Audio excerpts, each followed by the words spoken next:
Look, there's a deer right behind you. I think he's gonna go check out that car. Are you ready? Yep.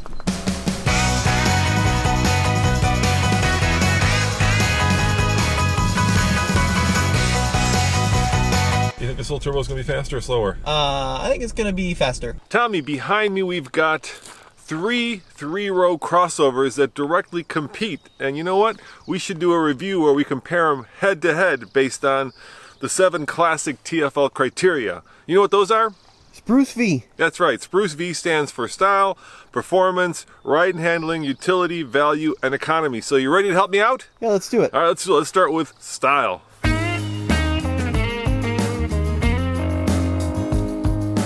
Tommy, let's start with style, and of course the Volkswagen Atlas is very square, very boxy, kind of like a fist in the face, and I like it. It's very masculine. Now the brand new Kia Telluride in a lot of ways is also more boxy and more square-shouldered, but with a little bit of sophistication thrown in. And finally, we have the Subaru Ascent, which to me, well, looks like a chubby Forester. What do you think? The perfect combination would be the front of the Atlas with the back of the Telluride. But I agree, I think the best order is Telluride, Atlas, Ascent. All right, now let's go to the performance part of this review and hit the road. This Volkswagen Atlas has the 3.6 liter narrow angle V6 that develops 276 horsepower. It's direct injected, mated to an 8-speed automatic. This Telluride has the biggest engine of the three, a 3.8 liter direct injected V6 that develops the most power, 291 horsepower, also mated to an 8-speed automatic. Now the Subaru kind of is a wild card here with a 2.4 liter turbocharged flat 4. It's the most interesting engine here. It looks the coolest. It arguably sounds the coolest, but it's mated to a CVT. Only 260 horsepower, but a good amount of torque.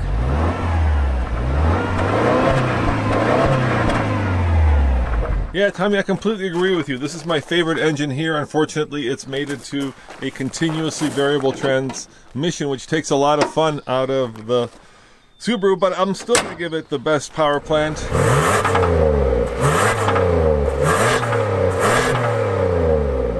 Now, the Kia Telluride has the biggest and most powerful engine here, but I can't help but feel it's a little coarse and a little underpowered, so this one is third in my book.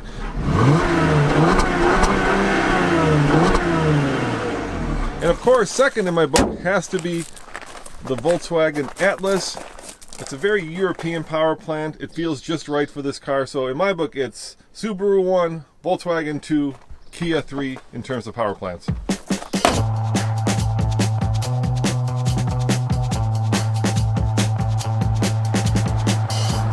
You know, this car is very honest. And what I mean by that is what you pay for is what you get, right? You see, it's a big, boxy, practical car, and inside it's big, practical, and boxy. And of course the question is, how does it drive? I'm gonna say the steering is a little bit on the light side, almost a little too light. Throttle response, good growl, but not, you know, not sports car like. If you're gonna pass somebody, you're gonna wait a little bit. I think the issue with all three of these vehicles is that they're all striving for two different things. They want to haul as many passengers as possible, and they want to get the best fuel economy as possible. And what happens when you do that is you get cars that are a little on the pokey side. Yeah, I don't know. I actually think it's pretty quick. It could be because we're at nearly sea level. But I think that narrow angle V6 sounds really cool.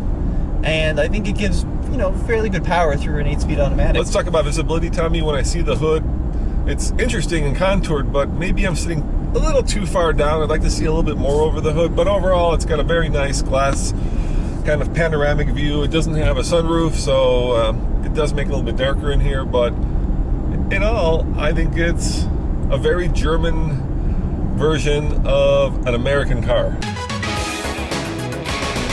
All right, Tommy, we got a bit of flat highway here.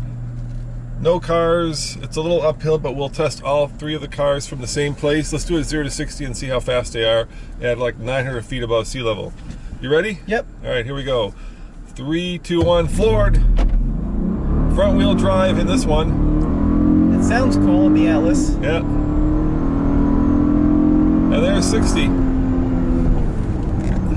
8.57, 0 to 60 in the front wheel drive Atlas at about 1,000 feet above sea level. You know, this feels very familiar after having just sold our Outback. I feel like I'm back home. Oh yeah? Yeah, it feels very similar. Wouldn't you say? Yeah, I think so. I mean, the center console's a lot more updated on this new Ascent than our Outback. Hey, you should show them those controls. Those are pretty cool. MPG. Oops. Speed bump, sorry. Ooh, look, weather. Yeah, look where we're at, Olympia. Navigation. Yeah. What's on the radio. Yep. More fuel economy stuff. And then clock. Yeah. And then back to this. Oh, that's pretty cool. That's pretty cool. Shows you like status on the car. And my favorite. There you go, the off-road pages. I kind of like the driving dynamics of this car the best if it wasn't for the CVT. I know you guys think we keep harping on it, but that's floored. Finally, right? It just takes so much fun out of the driving experience. It's like there's a pillow between you and the accelerator. Yeah. But I do like how heavy the steering is. It feels really just about perfect in terms of how much it's weighed. I also love how taut the body is. It doesn't feel like it's twisting or turning too much. It doesn't feel like it's fighting me when I go around these corners. It feels very solid and tight.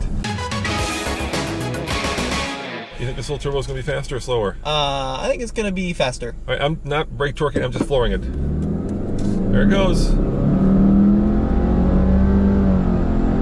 Whoa, come on, CVT. Whoa, look at that. You were right. We're in the 7s. 7.62. 7.62, yeah. Quite impressive. Almost a second faster. Yeah, I really do like this engine. I mean, I think that 2.4 liter turbo is a really neat little engine, and I hope it makes its way into, you know, an Impreza in the near future, in the new STI or WRX. All right, dude. Telluride. Luxury here. Let me show you something. This is really cool too. Look at this. When I make a turn, it displays. Oops, I just did it. Let's try again. There it goes. It displays what's to my left using the camera in the center screen. I think that's a really thoughtful and safe feature. Well, and to the right, so it's kind of like blind spot monitoring plus. Yeah, because Honda only does right. Yeah, Honda will show you what's to your right, but this will do left and right in the display, right, kind of by your eyesight. Yeah, it just, everything about this car feels premium. And how does it drive? It kind of goes down the road in a very stately manner. The one thing I did find an issue with is when I took it on the first drive, we took it to Moab. If you want to watch an off-road review of this, it's on this channel. And it did seem to have a fuel tank that wasn't quite big enough. With a family hauler, I expected to have a lot of range just because I think this is going to be used for vacations. And I barely got 300 miles out of the fuel tank before the red light turned on, and I just think that isn't enough for something that is meant to gobble up tons of miles at one go. Yeah, that's a problem. Now, how is it dynamically? The steering is much heavier than either the Subaru or the Atlas. The Atlas, I think, is too light. This might be just a little too heavy, whereas the Subaru is probably just right.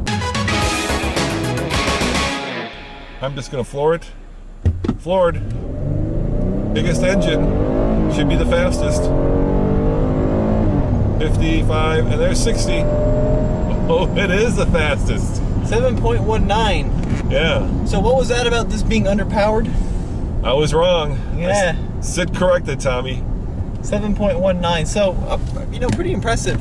What I think you mean though is that all the power comes in way up high in the rev range, so you really kind of got to rev the beans off of it before you go anywhere.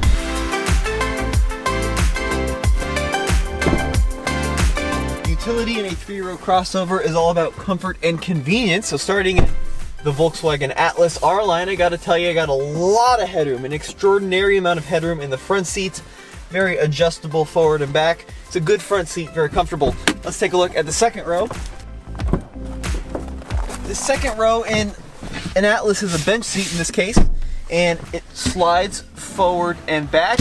It's pretty firm actually, so it'd be a little bit uncomfortable I think on a long road trip, but a tremendous amount of rear legroom here behind my driving position, and once again just an astronomical amount of headroom. So the second row is still a good place. Plus, check this out, we have the little blinds and even a climate control system down here. Now here's the big question, what's the third row like? Now to get into the third row in the Atlas, I've got a lever here on the seat and it folds and slides forward. So entry and egress, oh yes, very good. And then you gotta pull this back and the whole thing latches into place. Now back here, these headrests stow, pop them up, and I'm out of headroom in the third row, but the legroom is pretty good and I don't feel like I'm sitting on the ground, which is good. So I think overall the Atlas is a very solid performer in the space department. Now let's take a look at, of course, the trunk. This R-Line has a power lift gate. And even with the third row in position here, I have a good amount of space. Now to put it down, I just pull the lever. I of course have to fold the headrest first. And they just plop down, and I even have some under seat storage here. It looks like there should be a spare tire, but there isn't. Now, the Telluride is the most expensive car as configured here, and it really shows. I mean, these seats are about one step below that of an X7. They're just really beautiful and extremely comfortable. Really nice and soft headrest, plenty of headroom, plenty of legroom, very comfortable seating position here in the driver's seat. But let's see what it's like when we get in the back, because that's what these things are really all about. Instead of a full row, we've got captain seats in the second row, and wow, yeah, look at that, plenty of headroom, plenty of legroom, even my own little armrest. I do feel like the captain of this ship sitting back here. Of course, that means you only have room for 6, but not room for 7. And where the rubber really hits the road is in the back. So, whoa, pause, Dad. What? There's actually 3 seats in the back. Oh, is there a third seatbelt? Yep. So this is a 7-seater. Did not notice that, but let's see if it's a 4 plus 3. And what I mean by that is 4 adults and 3 kids. Check this out, Tommy. All I have to do is push this button. Look at that. Power. How cool is that? You know, it's a little tougher than the Volkswagen to get in here, but not too bad.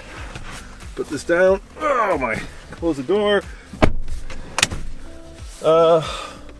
Yeah, I run out of headroom and I have legroom, but that of course means that the person in front of me doesn't have a lot of legroom. I do have my own USB port and I do have my own air vent, which is really nice. So yeah, this is definitely a 6 adult vehicle and maybe even a 4 adult and 2 kid vehicle. I can't see putting anybody over the age of 4 back here who'd be happy spending a lot of time with 3 across. Power tailgate. Yeah, it's not bad. Let's see how easy it is to recline this third row. Full, recline. Fold. Fold. Fold. Let's see what's back here. Oh, there we go. Oh, look, cubby. Perfect for toys or kids. Well, not live kids. Kids' toys. And check this out, Tommy. Look at this. Watch what happens when I hit this button. Look at that. Power folding second row seats. Overall, I'd say it's a little bit more luxurious, but a little bit less practical than the Atlas. I think it's your turn to hop in the Subaru. Subaru Ascent.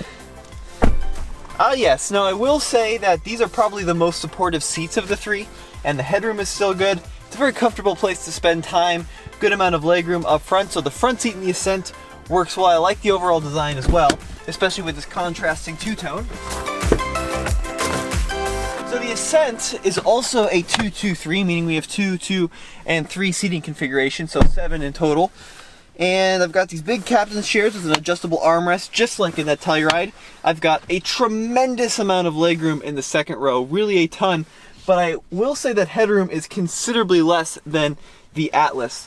But of course, I do have these little shades here. So second row is great on legroom, but not so great if you're tall. What about the third row? Now to get in, it's a lever on the side of the seat. Yeah, look at that. Good entry and egress. Oh, this is a poor third row though. So, not a tremendous amount of headroom, not a tremendous amount of legroom, actually very little headroom I would say. But what is cool is I can actually recline the third row so I can have a little bit more, but I know I could scoot the seat forward, but I would say that this feels like it's the flattest seat on the ground, and it's not a great place to spend time, especially if you're the third person in the middle here. So let's go see what the trunk is like. This is the Ascent Limited, so of course we have a power lift gate. I'd say it's pretty much the same in terms of volume here. Of course, I can recline or fold away this third row. I have to put the headrest in first, pull the lever, and down it goes.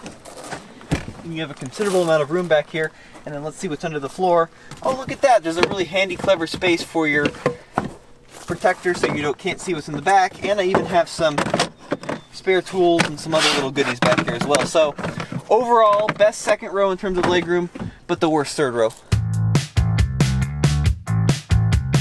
Tommy, lay down the economy numbers, would you? Yep, the combined number on this Volkswagen Atlas is 19 mpg. The combined number on the Telluride is 21. And drum roll, the combined number on the Ascent, 22. So smallest engine, the most turbochargers, but the most efficient. What do you mean most? It's got 2 turbos or just 1? Well, it's got the most of the group. It's got 1. All right, 1. I like when it has 2 turbochargers. So let's talk about the elephant in the room, Tommy, which of course has to be priced. These 3-row crossovers are not configured the same, so they don't really match up. But this car is the cheapest of the 3. It's $39,000. But the interior doesn't look like the cheapest of the 3. Of course, we're missing the sunroof, but in terms of kind of layout, usability, quality of materials, it's very German. And of course, what I mean by that is it's straightforward, it's driver-centric, all the controls are very logically laid out. It is a little sparse, a little minimalist, but overall, I'm a big fan of German design, so I like the interior of this Volkswagen. This Telluride is by far the most expensive vehicle here, and I think also the nicest in terms of fit and finish, at least, and styling. It costs $46,000, so you pay a lot, but you also get a lot. And what I mean by a lot is heated and cooled front seats as well as rear seats, 4 zones of climate control, more USB ports than any small Circus could ever use, and a design that is very reminiscent of Audi because, well, the designer for Kia is the former designer of Audi. So I see a lot of kind of upscale, very straight, linear German design. It is by far my favorite because I feel like I'm sitting in a budget X7. The Subaru is kind of the just right in terms of price vehicle in this group. It's $43,000, and the interior design is, let's go with Subaru chic. If you love Subaru design, you're going to love this design. It's a modern, more updated version of what Subaru has been doing traditionally. Very straightforward, very easy to navigate. It's practical without being, let's call it, sexy. Sort of like a chair. No, not a chair. Like a dining room table. Like a dining room table, like a chair, no. Like an artichoke. No, it's not like an artichoke, Tommy. You know what it is? It's like the Subaru design is like if you're watching a rom-com, romantic comedy, it's the girl that's very beautiful in the before, right? She's wearing glasses, and you know underneath she's super beautiful, but she hasn't taken the glasses off and let her hair down yet. So it's kind of that before you get to the after. Kind of the way that I would rank the design is by far the Kia is the nicest, and then kind of the Subaru and the Volkswagen are trailing second. Time to summarize, Tommy. If you guys have been keeping score, well, then you've been keeping score because I haven't, but I'm going to tell you which one I would buy. But before we talk about that, this is not an apples to apples comparison. The Volkswagen is front-wheel drive, the others are all-wheel drive. And speaking of the Volkswagen, to my mind, that is the most practical. If you want something that's very family-friendly and easy to live with, go for the Volkswagen. Subaru, I think it's probably the most off-road worthy of the 3 here. It's got Subaru symmetric all-wheel drive and, more importantly, 8.7 inches of ground clearance. But the last category we haven't talked about, and perhaps the most important one in my mind, is value. And for me, the clear winner in that category is the Kia. It's just another level above the other 2 when it comes to how much stuff you get for your money, and I feel special driving it. So that's why I would pick the Kia. How about you, Tommy? Yeah, so for me, my number 1 is going to be the Ascent, actually. I've been really impressed with that 2.4 liter engine. The practicality in at least the second row is great, and I think it looks pretty good. I agree with you that the Atlas is by far the best family hauler, And I like the Telluride a lot, but it's kind of a mixed bag for me because, yes, the design is really nice, but I don't really like the power plant that much. Well, there you have it, guys. You've got my pick and Tommy's pick. Let us know in the comments below which one you would buy and why. As always, this is Roman. And Tommy. Saying thanks for watching, and check out tflcar.com for more news, views, and of course, not apples to apples, 7-passenger crossover reviews. See you guys next time. Ciao.